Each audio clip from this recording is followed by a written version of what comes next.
저는 30대 아들을 둔 60대 여성 사연자입니다. 저는 몇 년 전 남편이 먼저 떠나보내고 지금은 돌싱이 된 아들과 한 집에서 서로 의지하며 지내고 있어요. 저는 남편과 사별을 해서 혼자가 되었고 아들은 이혼으로 혼자가 되었지만 저희 모자가 서로 의지하며 지내는 덕에 지금의 생활도 나쁘지는 않다 싶은 생각이 듭니다. 아들 입장은 어떨지 몰라도 솔직히 말하면 저는 다 큰 아들과 함께 지내는 지금이 너무 행복하거든요. 이혼하고 돌아온 다 큰 아들을 끼고 사는 게 좋다고 하는 제가 주책 맞다 생각하시겠죠? 저도 제가 주책인 줄은 알지만 사실 저도 이럴 수밖에 없는 사연이 있습니다. 저는 오래전 저희 남편을 만났고 그런 남편과 30여 년의 결혼 생활을 해왔습니다. 남편은 참 좋은 사람이었고 저를 평생 아껴주고 사랑해주는 좋은 남편이었어요. 그런 남편이었기에 남편이 일찍 떠나버린 것이 너무 안타깝기만 하네요. 그런 남편과 저는 사실 재혼을 한 사이였습니다. 20대 초반 어린 나이에 결혼을 했지만 불임이란 이유로 쫓겨나듯 이혼을 당했던 저는 아이를 가질 수 없는 몸이라 평생 가족 없이 혼자 살아야 할 거라 생각했어요. 여자로서, 엄마로서의 행복은 절대 가져볼 수 없을 거라며 그 당시 저는 거의 모든 걸 포기한 상태였습니다. 그렇게 가장 힘든 시기에 저는 제 남편을 만나게 되었고 남편과 저는 서로 진심으로 아껴주고 사랑하며 함께 가정을 꾸려가게 되었죠. 남편 역시 상처가 많은 사람이었어요. 전처가 아들을 낳다가 죽는 바람에 너무 일찍 사별을 하여 어린 아들과 단 둘이 남겨진 사람이었죠. 젊은 남자가 갓난쟁이 아들을 돌보며 정신없이 사는 것을 알고는 짠한 생각도 했었습니다. 짊어진 무게가 많아서 어쩌면 아무것도 없는 나보다 훨씬 불쌍한 사람이라는 생각을 했었어요. 그런데 그 사람은 그런 상황에서도 늘 남들을 챙기고 베풀며 열심히 살더라고요.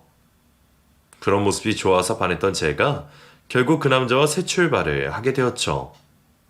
그리고 저는 어린 성현이를 제 자식처럼 기르며 성현이의 엄마가 되어 살았습니다. 아이가 워낙 어릴 적에 재혼을 했던 탓에 성현이는 제가 자기 친엄마인 줄 알고 자랐어요.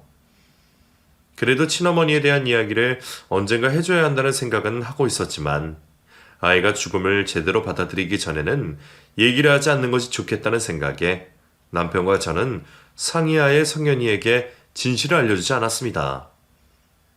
그래서 성현이는 10수년간 제가 친모인 줄 알고 있었고 저는 그런 아들을 정말 제 친자식으로 키워냈어요. 제게는 성현이가 남의 자식이 아니었습니다. 내 속으로 낳지 않았지만 내 가슴으로 품어 키운 내 자식이라 생각했습니다. 아들을 낳다가 억울하게 돌아가신 성현이 친어머니에게는 죄송스럽고 염치없는 말이지만 저는 성현이 같은 아들을 얻게 된 것이 너무나 행복하기만 했어요. 그랬기에 저는 성현이를 친자식처럼 혼내기도 하고 다그치기도 하며 키웠었죠. 내 자식이라 생각했기에 계산 없이 할 수 있는 일이었습니다. 그렇게 10여 년을 성현이를 업어 키우며 언젠가 사실을 알려줘야 하는 때가 다가온다 생각했는데 그 사이 성현이가 먼저 친어머니 일을 알게 되었습니다. 한창 사춘기를 예민할 시기에 친어머니 일을 알아버린 아들은 큰 충격을 받으며 저를 거부하기 시작했습니다. 그리고는 그렇게나 착하고 말 잘 듣던 아들이 전에 없이 반항을 하며 저와 점점 멀어지기 시작했어요. 제가 무슨 말만 하면 진짜 엄마도 아니면서 참견하지 말라고 하는 탓에 저는 아이에게 어떻게 다시 다가가야 할지 몰랐습니다. 아이를 대하는 내 마음은 예전이나 지금이나 다른 바가 없는데도 혹시 내 행동이 아들에게 상처가 될까 싶은 생각에 저는 전처럼 아들을 대할 수가 없었어요. 혼을 내는 대신 타이르게 되었고 다가가는 대신 한 발짝 뒤로 갈 수밖에 없었습니다. 남편은 그런 제 대신 아들을 혼냈고 아들은 혼내는 아버지와 뒤늦게 알게 된 새엄마 사이에서 더욱 혼란을 겪었을 겁니다. 착한 그 아이가 정말 제가 미워서 저를 밀어내는 건 아니라는 걸 저도 알고 있었어요. 아들은 제가 진실을 숨기고 자신을 속였다고 생각하며 큰 배신감을 느꼈을 겁니다. 그리고 자신의 낳다가 돌아가신 친어머니에게 연민과 죄책감을 느끼며 그 죄책감 때문에라도 저를 전처럼 대하기 힘들었을 거예요. 그런 아이의 속을 모르지 않았던 저는 그래서 아들을 그냥 둘 수밖에 없었습니다. 그런 아들의 마음을 억지로 여는 것마저 죄스러웠으니까요. 그래도 다행히 성현이는 착한 아들이었습니다. 성현이는 키워준 정에 감사하다며 시간이 지날수록 저를 다시 예전처럼 대하기 시작했습니다. 하지만 조심스러워하는 성현이처럼 저 역시도 성현이를 이전처럼 편하게 대하지 못했습니다. 왠지 모르게 조심스러워서 자꾸만 표현을 주저하게 되더라고요. 아들도 저를 새엄마라고 생각해서 그런지 저희 모자의 관계가 예전처럼 막역하지는 못했지만 그래도 저는 성현이가 저를 다시 엄마라 불러주는 것만으로 고마웠습니다. 새엄마라도 내가 엄마 노릇을 할 수는 있으니 이 정도만 되어도 저와 아들에게는 다행이라 생각했어요. 그렇게 나름의 가족의 모습을 유지해가며 저는 성현이 엄마로 계속 지낼 수 있었습니다. 다행히 남편과 제 사이에는 아무 문제가 없었고 성현이는 가끔 친어머니 이야기를 꺼내긴 했지만 저를 부정하거나 밀어내려는 모습은 더 이상 없었어요. 그 후로 성현이는 무사히 대학에 진학을 하게 되었고 오랜 고생 끝에 취업까지 하며 제게는 더없이 자랑스러운 아들이 되어주었습니다. 내 아들이 남들에 비해 특출난 것이 아니더라도 내 자식이기에 그저 자랑스러운 것이 부모이겠죠. 그래서 저는 아들에게 더 바라는 것 없이 그 아이가 행복하기만을 바랬습니다. 그리고 20대 후반이 된 아들이 어느 날 결혼을 하겠다며 집에 아가씨를 데려왔죠. 저희 아들이 장가갈 나이가 되었다는 것이 놀라우면서도 이제 벌써 보내줘야 할 때가 되었나 싶어 섭섭했습니다. 하지만 저는 괜히 서운한 표를 낼 수가 없어서 아들의 결혼을 무조건 축하해줄 생각이었죠. 그런데 아들이 예비 며느리라며 데려온 아가씨가 제 마음에 들지는 않았습니다.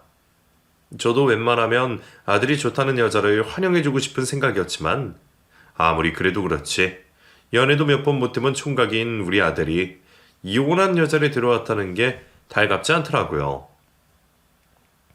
예비 며느리는 이미 결혼을 한 번 했던 아이였습니다. 다행이라 해야 할지 아이는 없었지만 그래도 1년 동안 누군가와 결혼 생활을 했다는 건 지워지지 않는 진실이었죠. 그래도 거짓말할 생각은 없는지 첫 만남에 솔직히 사정 얘기를 해주어 고마웠지만 그런 고마움과 별개로 저는 이혼 여인 며느리가 마음에 들지 않았습니다. 그건 저뿐 아니라 남편 역시 마찬가지였어요. 다정하고 유한 성격이던 남편마저 아들의 결혼을 반대하며 크게 화를 내었고 아들은 그런 아버지에게 실망을 하며 그 일로 평소 사이좋던 부자관계가 하루아침에 멀어지고 말았습니다. 아무리 그래도 왜 앞에 이혼한 여자랑 결혼을 하려고 그래? 네가 아무리 우겨도 나는 이 결혼 환영 못 해준다. 아버지도 엄마랑 재혼하시잖아요. 근데 왜 저를 이해 못한다고 하세요? 이놈이 지금 그거랑 이거랑 같아? 너희 엄마 얘기는 뭐하러 거들먹거려? 뭐가 다른데요? 엄마도 한번 결혼했었고 애까지는 아버지랑 재혼하신 거잖아요. 솔직히 나도 결혼 잘못했으면 이혼할 수도 있는 거고 요즘 세상에 결혼 한 번 했던 게 무슨 큰 죄라도 되나요? 저는 솔직히 재혼까지 하신 두 분이 제 결혼 가지고 이러시는 거 이해도 안 되네요. 아들은 그 아이를 너무 사랑한다며 끝까지 결혼하겠다며 고집을 부렸고 반대하는 결혼이라도 하겠다는 아들이 이러다 혹시나 부모와 연을 끊을까 걱정되었던 저는 남편을 겨우 설득해서 결국 두 아이를 결혼시키기로 했습니다. 반항하는 아들 때문에라도 결혼할 때 도와주지 않겠다던 남편에 달래서 남편이 소유하고 있던 1층 아파트를 아이들에게 신혼집으로 내어주게 했어요.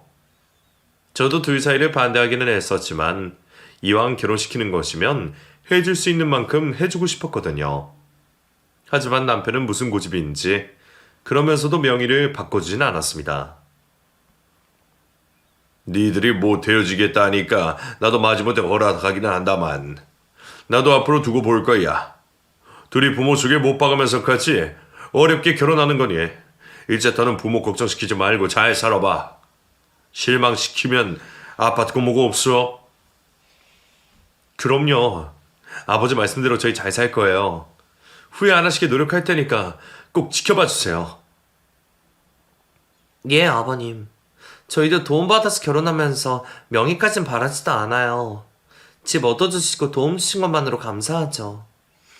성현 씨 말처럼 저희 두 사람 앞으로 잘 살겠습니다. 두 분 걱정하시지 않도록 며느리 노릇도 잘할게요. 정말 감사해요, 아버님, 어머님. 그렇게 아들을 결혼시키고 며느리는 약속처럼 저희에게 잘하려 노력했습니다. 시키지도 않은 안부 인사를 드리고 먼저 연락하지 않아도 자주 시댁을 찾으며 저희 앞에서 둘이 행복하게 잘 사는 모습을 많이 보여주려 노력하는 듯 했어요. 처음에는 왜 겨우 1년 만에 이혼까지 했을까 싶어서 재혼을 한 며느리가 탐탁치 않았던 저도 그런 예쁜 모습을 보며 그 아이를 이해하고 보듬어주려 노력했습니다. 내 아들이 그 애가 아니면 안 된다고 하기도 하고 이왕 결혼시킨 것 내 아들이 행복해지는 길밖에 바랄 수가 없었으니까요. 다행히 아들은 행복해 보였고 저도 그걸로 만족했습니다. 그런데 하필 그렇게 걱정 없는 때에 남편에게 병이 찾아오고 말았어요. 암 중에서도 가장 안 좋다는 췌장암에 걸린 남편이 결국 손써볼 틈도 없이 먼저 떠나버리고 말았습니다. 반년 만에 갑작스러운 남편의 죽음에 저는 정신을 못 차릴 정도로 힘들어할 수밖에 없었습니다.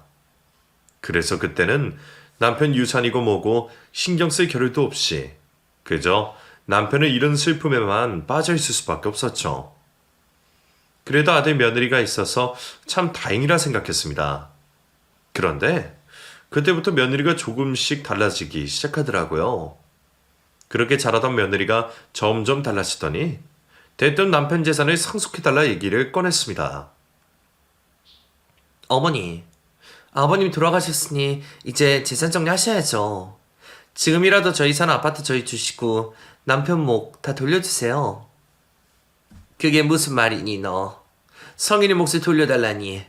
내가 그동안 성인이 몫을 억지로 쥐고 있기라도 했다는 거야? 성현 씨가 순하고 착해서 말을 못한 거지. 솔직히 어머니가 먼저 재산 정리를 깔끔하게 해주셔야 했던 거 아니에요?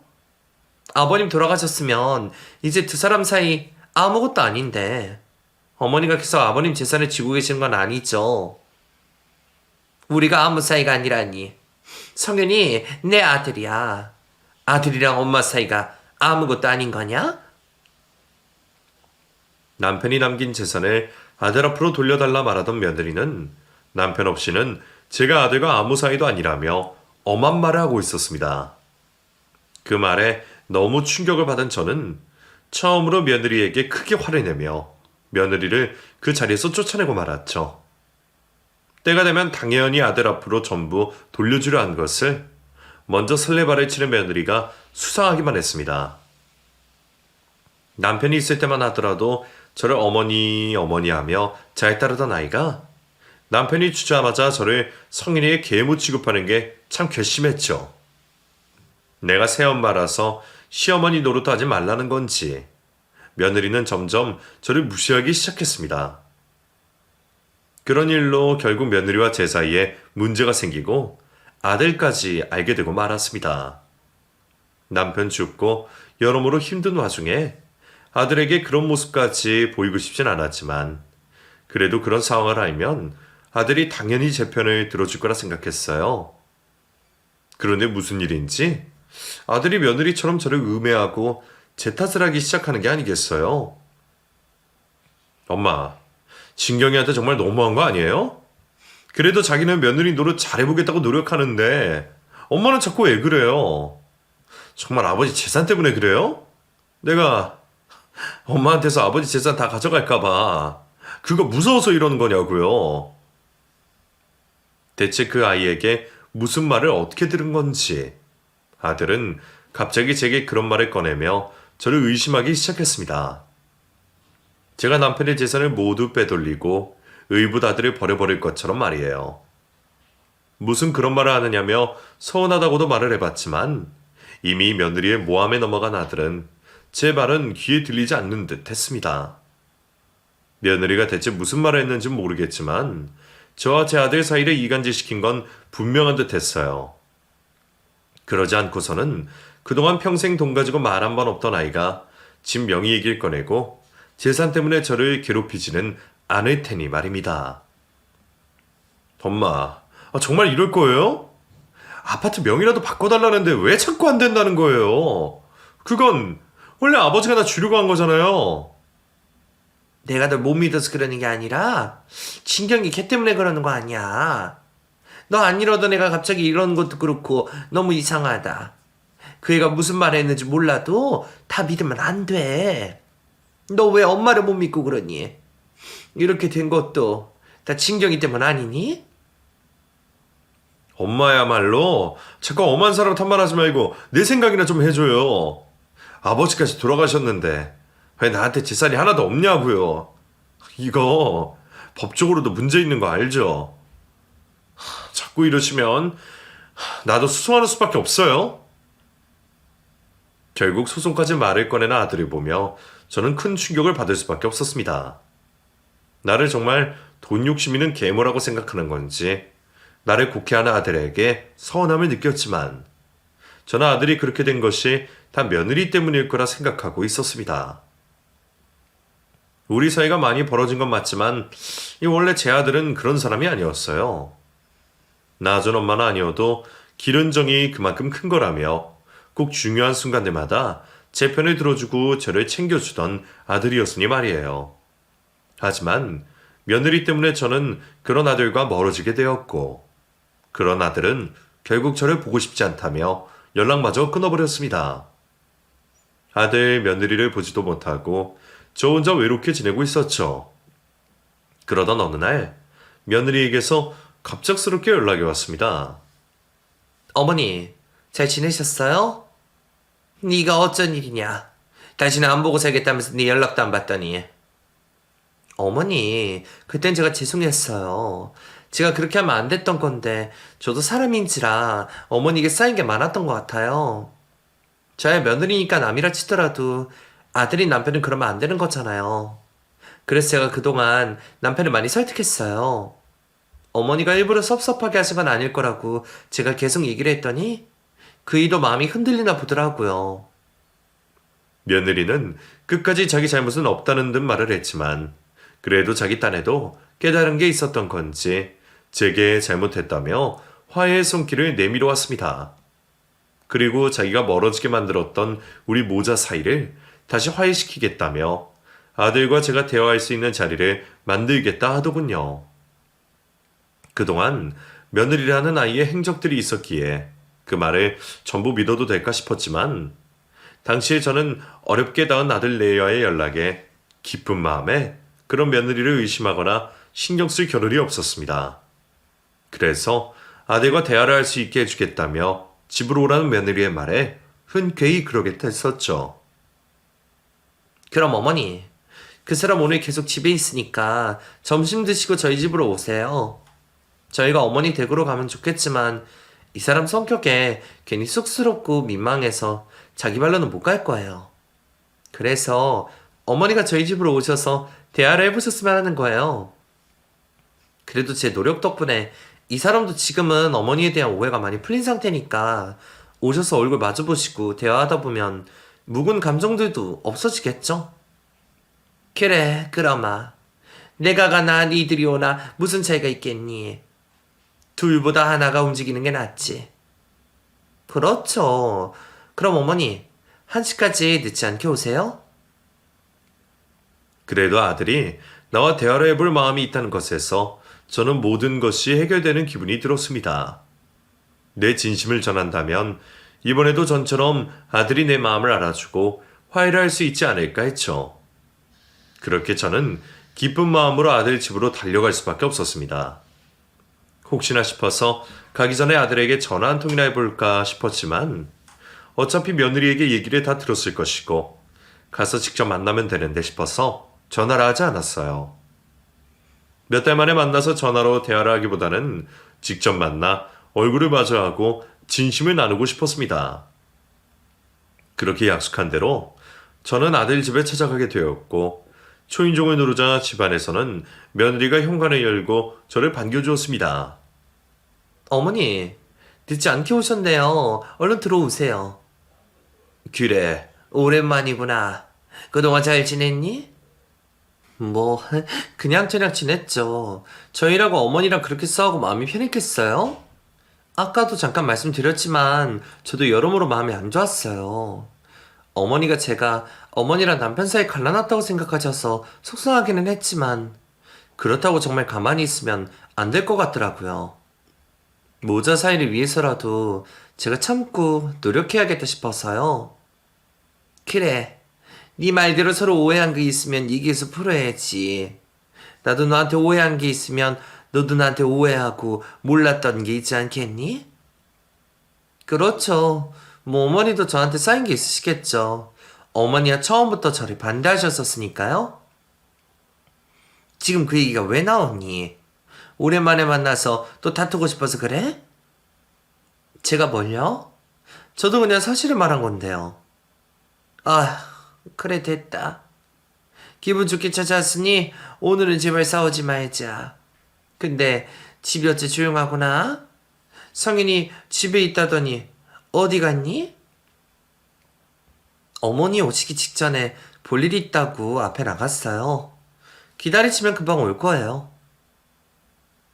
아들 집에 오면 아들이 저를 기다리고 있을 거라는 생각에 기대가 많았는데 온데간데 없는 아들의 모습에 저는 괜히 김이 빠지는 기분이 들었습니다. 어머니, 기다리시는 동안 차라도 한잔하세요. 커피 괜찮으시죠? 저는 아들이 기다리는 동안 어색한 며느리와 마주 앉아 커피를 마시게 되었습니다. 하지만 며느리와 단 둘이 있는 게 즐거운 상황은 아니었어요. 며느리라는 그 아이는 워낙 속을 모를 아이라 그런지 애가 대체 무슨 생각을 하는지 무슨 말을 할지 몰라 긴장이 될 수밖에 없더라고요. 아니나 다를까 제가 커피를 마시자마자 며느리가 갑자기 말을 꺼내는 겁니다.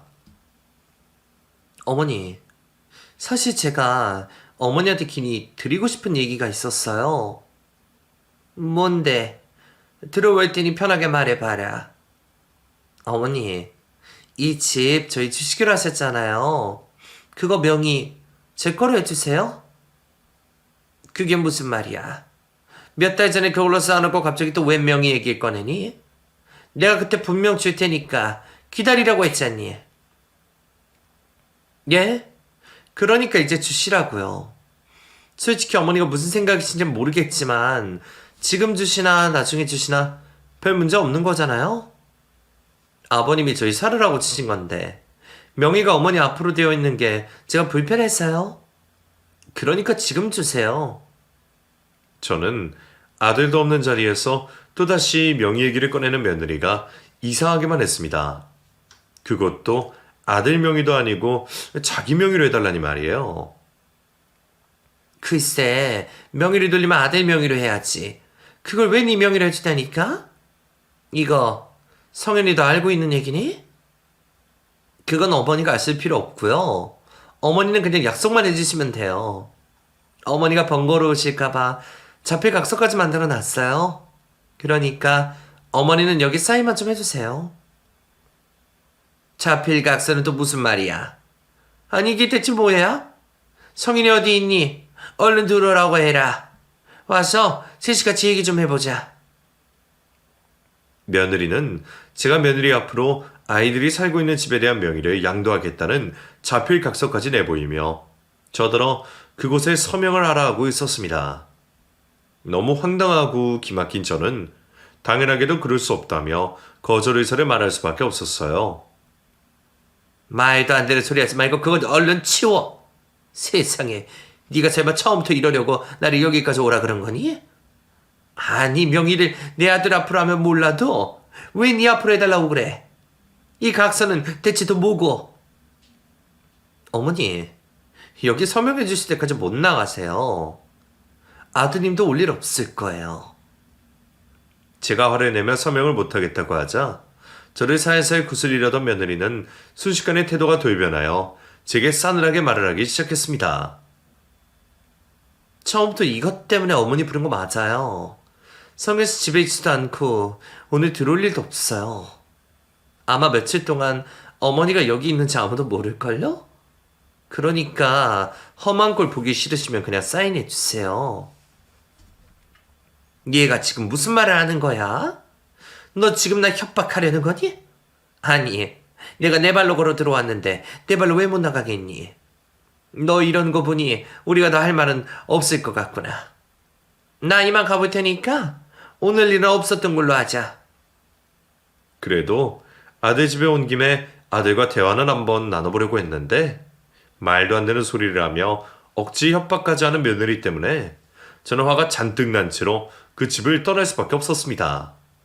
그래서 서둘러 짐을 챙기고 일어서려고 하는 그 순간 저는 갑자기 어지럼증을 느끼며 졸음이 몰려오는 것처럼 그대로 기절하듯 쓰러지고 말았습니다. 시야가 깜깜해지고 얼마나 지났을지 몰라도 다시 의식을 차린 저는 그 사이 변한 제 꼴을 보고 깜짝 놀랄 수밖에 없었어요. 며느리가 제게 무슨 짓을 한 건지 제가 손발이 꽁꽁 묶인 채로 창고 같은 작은 방에 갇혀있는 상태가 된 겁니다. 어머니, 깨어나셨어요? 너 이게 지금 뭐 하는 짓이야? 대체 나한테 뭘 먹인 거야? 너무 걱정하지 마세요. 그냥 수면제예요. 어머니가 협조를 안 해주셔서 저도 이럴 수밖에 없네요. 그러게 좋은 말로 할 때 그냥 사인만 해주셨으면 서로 얼굴 붉힐 일 없었을 텐데요. 너 지금 내가 이 집 너한테 안 넘겨준다고 나한테 이런 짓을 했다는 거니? 이거 감감 아니냐? 너 대체 왜 이래? 왜 이렇게까지 하는 거야? 성윤이한테 미안하지도 않아? 어머니야말로 행실을 똑바로 하셨어야죠. 아버님 돌아가시고 대체 언제까지 그 사람 부모 노릇하려고 그러세요? 친모도 아니면서 아버님 재산을 주니마니 무슨 꼴이냐고요? 뭐? 너야말로 내 아들이 받을 재산을 왜 자꾸 네가 탐을 내고 억지를 부리는 거니? 너 우리 성현을 어떻게 속인 거야? 성현이가 아무리 그래도 나한테 이런 짓을 할 애가 아닌데 너 대체 우리 성현이를 어떻게 한 거야? 진짜 아들도 아니면서 자꾸 걱정하는 척 위하는 척 가정 떨지 마시라고요. 암튼 어머니 구하러 올 아들은 없으니까 풀려나고 싶으면 얼른 사인해주세요. 사인만 해주시면 풀어드릴 테니까요. 묶이고 감금된 그 상황이 기가 막히고 황당하면서도 저는 제게 그런 짓을 한 며느리가 무서워서 몸이 덜덜 떨리는 것 같았습니다. 하지만 그렇다고 해서 며느리에게 그 집에 대한 권리를 넘길 순 없었어요. 아들이 그 일에 동의를 한 건지 둘이 짜고 나를 이렇게 만든 건지는 진실은 알 수 없었지만 저는 그때까지도 아들을 믿고 있었습니다. 내가 계모라고는 하지만 내가 기르고 키운 아들이 나한테 몹쓸 짓을 할 수 있을 거라고는 차마 상상도 할 수 없었어요. 우리 사이에 무슨 원망과 오해가 쌓이더라도 성현이가 그런 짓을 할 거라는 생각은 절대 하지 않았습니다. 그래서 저는 더더욱 아들의 생각도 모른 채로 며느리의 요구를 들어줄 수가 없었죠. 제가 끝까지 버티자 며느리는 어디 한번 당해보라면서 저를 방 안에 두고 문을 잠근 채 나가버렸습니다. 그렇게 얼마나 시간이 지났을지 몰라도 벌써 깜깜한 밤이 되고 집안이 조용해졌어요. 아까 제가 기절했다가 다시 깨어난 것이 초저녁 즈음이었는데 그 뒤로도 한참 지난 것을 보면 벌써 늦은 밤이나 새벽 정도가 되었을 것 같았습니다. 열심히 주변으로 귀를 기울여봐도 거리 역시 조용한 듯 했거든요. 아까까지만 해도 아들이 집에 돌아올 거라 생각하며 아들을 기다리던 저는 소식 없는 아들의 기척에 결국 기다리기를 포기할 수밖에 없었습니다. 그래서 핸드폰을 찾아 신고라도 하려고 했지만 제 핸드폰은 어디 갔는지 보이지 않았어요. 손이라도 풀어서 자력으로 탈출이라도 하고 싶었지만 나이도 있고 몸도 약한 제가 혼자 벗어날 수 있는 길이 보이지 않았습니다. 그 사이 며느리가 몇 번 저를 감시하러 드나드는 통에 다른 수를 써볼 수도 없었고요. 그나마 여기가 1층이라는 것이 다행이라 해야 했지. 저는 어떻게든 창문을 통해 밖으로 나갈 생각을 할 수밖에 없었습니다. 하지만 묶인 발과 손으로 창문을 여는 것은 쉬운 일이 아니었어요. 며느리 눈을 피해 노력을 해봤지만 제 스스로 창문을 열기는커녕 바닥에서 창문으로 손을 다는 것조차 어려운 일이었습니다. 그래도 저는 포기하지 않고 노력할 수밖에 없었어요. 이대로 누군가 찾아올 거라 기대하며 계속 갇혀 있다가는 저 미친 며느리가 나를 정말 가만히 두지 않을 거라는 생각에 무서웠거든요. 어떻게든 밖으로 탈출해야겠다고 생각한 저는 묶인 손과 발로 어떻게든 움직여서 그 방의 물건들을 창문 밑으로 쌓기 시작했습니다. 책이며 잡동사니들을 몇 시간 동안 조금씩 옮겨서 겨우 창문에 닿을 수 있을 정도의 발판을 만들 수 있었어요. 그렇게 했더니 벌써 아침 동이 트고 날이 밝아오더군요. 그 사이 저도 이미 몸에 힘이 다 빠지는 듯 했지만 저는 한시 빨리 탈출하기 위해 부지런히 노력할 수밖에 없었습니다. 한참 동안 노력한 저는 오전 무렵이 되어서야 겨우 창문을 열어 밖으로 나갈 수 있었죠. 아무리 1층 높이라고는 하지만 막상 떨어질 생각을 하니 두려웠습니다. 나이 먹어서는 기침하는 것도 조심하라고 하던데 손발이 묶인 채로 길바닥에 떨어진다면 이 나이에 어디가 어떻게 될지 모를 일이었죠. 하지만 길바닥에서 죽더라도 며느리에게 당하는 것보다 낫다 생각한 저는 끝내 며느리를 피해 길바닥으로 몸을 던질 수밖에 없었습니다. 모든 것을 운에 맡기며 몸을 내던진 순간 저는 누군가 달려와 저를 구하는 것을 느끼게 되었습니다. 엄마! 그건 다름 아닌 제 아들 성현이었죠. 내가 창밖에 매달려 있다가 떨어지는 것을 보고 달려와 저를 받아낸 아들은 저를 보며 놀란 듯 했어요. 성현아, 너 정말 성현이 맞니? 나 지금 살아있는 거야? 엄마, 이게 대체 무슨 일이에요? 엄마가 여기 계세요. 아니, 손발은 이게 뭐고 대체 왜 여기서 뛰어내렸어요? 성현아, 아니지? 네가 진경이랑 짜고서 나한테 이런 거 아니지? 그게 무슨 말이에요? 나랑 진경이랑 짜다니. 설마 이거 진경이가 이런 거예요? 그래, 엄마 여태 너희 집에 갇혀 있었다. 진경이 걔가 내 손발을 묶어놓고 가둬놨어. 저는 무사히 탈출했다는 안도감과 아들이 마침 그 자리에서 나를 받아냈다는 놀라움, 그리고 긴장감과 공포감에 제정신이 아니었습니다. 그런 와중에도 꿈에 그리던 아들을 다시 만나서 얼마나 반갑던지. 순간 저는 제가 죽기 전에 아들을 보고 싶다는 간절함 때문에 아들의 환영이 보이는 건 아닐까 싶은 생각까지 하고 있었어요. 하지만 그런 제 얼굴 위로 떨어지는 아들의 눈물을 보니 그 상황이 환영이 아니라는 건 알 수 있었습니다. 아들도 몰랐던 그 상황에 많이 놀랐을 줄은 알았지만 아들은 그런 저를 보고 오열을 하고 있었습니다. 성현아, 왜 울어? 울지 말어. 엄마 괜찮다니까 그러네. 엄마, 죄송해요. 저 때문에 엄마가 이 꼴을 당하신 거예요? 다 저 때문이에요. 정말 죄송해요. 그게 왜 네 탓이야? 너도 몰랐다면서. 솔직히 나도 진경이가 왜 저렇게까지 하는지 모르겠다. 나더러 이 집이 자기 명의로 돌려달라면서 서명을 했을 때까지 나를 감금하겠다고 하는 거야. 아무래도 진경이 쟤가 정신이 나갔나 보다. 그게 아니면 어떻게 나한테 이러겠니? 자기 탓이라며 죄송하다는 말만 반복하던 아들은 한참을 울더니 제게 그동안 몰랐던 얘기를 꺼내기 시작했습니다.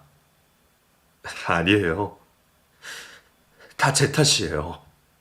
사실 저희 그동안 이혼 준비 중이었어요. 엄마랑 그때 싸우고 나서 얼마 뒤에 저 사람이 갑자기 이혼 얘기를 꺼내더라고요. 자기는 그동안 엄마랑 고부 갈등 때문에 너무 힘들었고 이제는 엄마 이겨먹지 못하는 저까지 다 지긋지긋하다면서 그만 살자 그러더라고요. 그때는 그저 제가 죄인인 줄 알고 와이프를 설득하려고 했었어요. 내가 잘하겠다고 제가 노력하면 될 거라 생각했어요. 같이 있고 싶지 않다면서 집에 나가겠다고 하길래 제가 나가겠다고 진경이더러 집에 있으라고 했어요. 그래서 그동안 저는 계속 밖에서 지냈었어요. 알고 보니 두 아이가 그동안 이혼 얘기를 하며 별거 중이었고 내 아들이 그 집에 없었다더군요. 그런데도 며느리라는 그 아이는 저와 아들을 화해시키겠다며 저를 그 집으로 불러들였습니다. 그제서야 저는 뭔가 단단히 잘못되었다는 생각을 할 수밖에 없었어요. 내 아들과 이혼하겠다고 하면서 그 집 명의를 자기 앞으로 돌려달라며 협박하지 않은 것에 분명 꿍꿍이가 있구나 싶었죠. 그런데 충격적인 일은 거기서 끝이 아니었습니다. 시어머니 때문이라면서 이혼을 요구하던 며느리가 사실 저희 아들 몰래 바람을 피고 있었다는 겁니다. 나한테는 우리 집 때문이라면서 이혼하자고 당당하게 하더니 알고 보니까 뒤에서 나 몰래 바람을 피고 있었더라고요. 심지어 전 남편이랑 이혼했던 것도 그 여자 외도 때문이었어요. 저한테 와이프 전 남편이 찾아와서 둘 사이에 있었던 얘기를 전부 해주는데 너무 충격적이라 처음에는 믿을 수도 없었어요. 진경의 말만 믿고 전 남편 때문에 이혼한 줄 알았는데 사실은 외도 때문이었고 둘 사이에 어린 딸까지 있었더라고요.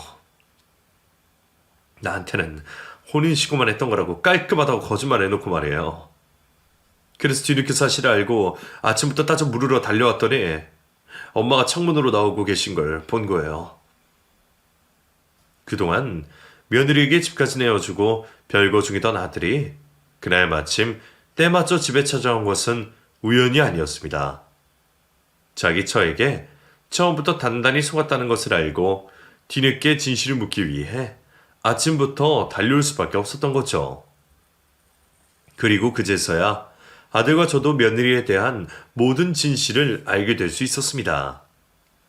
그냥 이혼 전적이 아니라 슬아의 자식까지 있었다는 것도 놀라웠지만 그것보다 저는 가정을 두고 바람을 피웠다는 것에 경악을 금치 않을 수 없었습니다.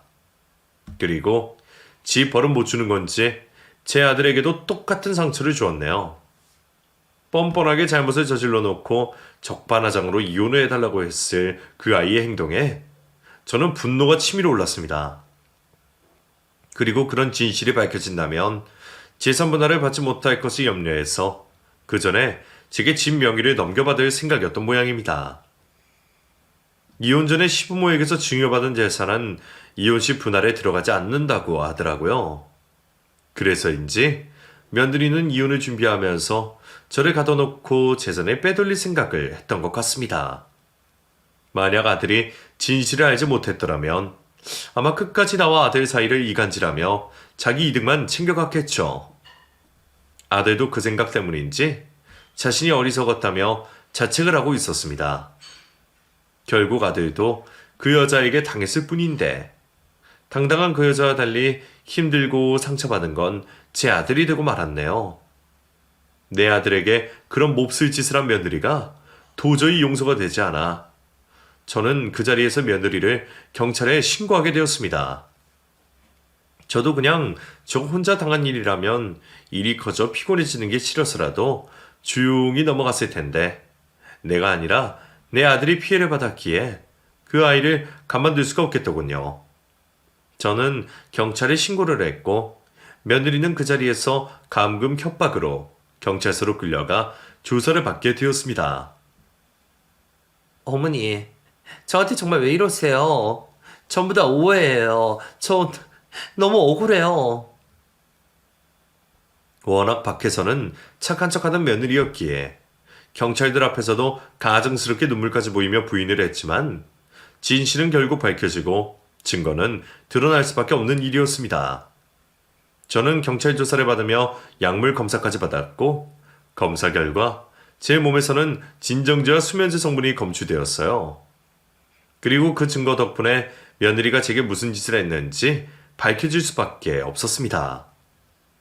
약물까지 사용해 저를 감금시켰다는 것이 드러나고 며느리가 서명을 강요했다는 것까지 밝혀지면서 며느리는 결국 실형을 받게 되었습니다. 하지만 초범이라 아쉽게도 집행유예로 끝이 나고 말았어요. 그런 사람은 제대로 벌을 받아야 한다 싶어서 너무 아쉬웠지만 그래도 집행유예 중에 또 다른 일을 벌이지는 않을 거란 생각에 그나마 다행이라며 안심할 수밖에 없었습니다. 그리고 그 사이 아들은 며느리와 준비 중이던 협의 이혼을 중단하고 외도로 인한 이혼 소송을 걸어 며느리에게 위자료를 받아내며 무사히 이혼을 하게 될 수 있었습니다. 재판의 이혼 소송까지 끝난 뒤로 저는 아들 며느리가 살던 집을 곧바로 팔아버렸고 제가 살던 집까지 내놓으며 이사를 준비하게 되었어요. 왜 피해자인 내가 이사를 가야 하는지 억울한 마음이었지만 시모를 감금하고 협박까지 하는 애가 나중에 또 눈이 돌아서 무슨 짓을 못할까 싶어서 불안한 마음에 이사를 할 수밖에 없었어요. 하지만 이제 와서는 오히려 덕분에 다행이다 싶은 생각도 들었습니다. 아들이 살던 집까지 팔고 저까지 이사를 하게 되다 보니 아들이 이참에 그냥 같이 살자며 합가를 제안하더라고요. 엄마도 아버지 돌아가시고 혼자 지내시는 거 무서워하셨잖아요. 저도 당분간 재혼 생각 없으니 제가 엄마 모시고 지낼게요. 안 좋은 일도 있었고 그러는 게 제가 걱정이 덜할 것 같아서요. 저야 아들이 먼저 그런 말을 해주니 고맙기만 했지만 아들에게는 그런 결정이 쉬운 결정이 아니었을 겁니다. 제가 친모도 아니고 남편도 없는 와중에 그 아이가 저를 책임져야 할 이유는 없으니까요. 그런데 그런 결심을 해준 아들을 보니 얘가 남이 아니라 정말 내 아들이 맞구나 싶은 생각이 들더라고요. 그래, 고맙다 서영현아. 나는 네가 정말 내 아들이라 생각하는데 너도 그렇게 생각해주니 고마워. 당연하죠. 저 한 번도 엄마를 다르게 생각한 적 없어요. 물론 친어머니 일을 알고 속상했던 적은 있지만 엄마를 원망하는 건 아니었어요. 그동안 제가 철없이 못나게 군 거 죄송해요. 그렇게 저희는 그동안의 오해와 서운함을 지우고 다시 새 출발을 하기로 했습니다. 그리고 지금은 더없이 행복한 매일을 보내고 있죠. 여러분들도 가족들과 오해 없이 잘 지내시기를 바라며 이야기를 마치겠습니다. 감사합니다.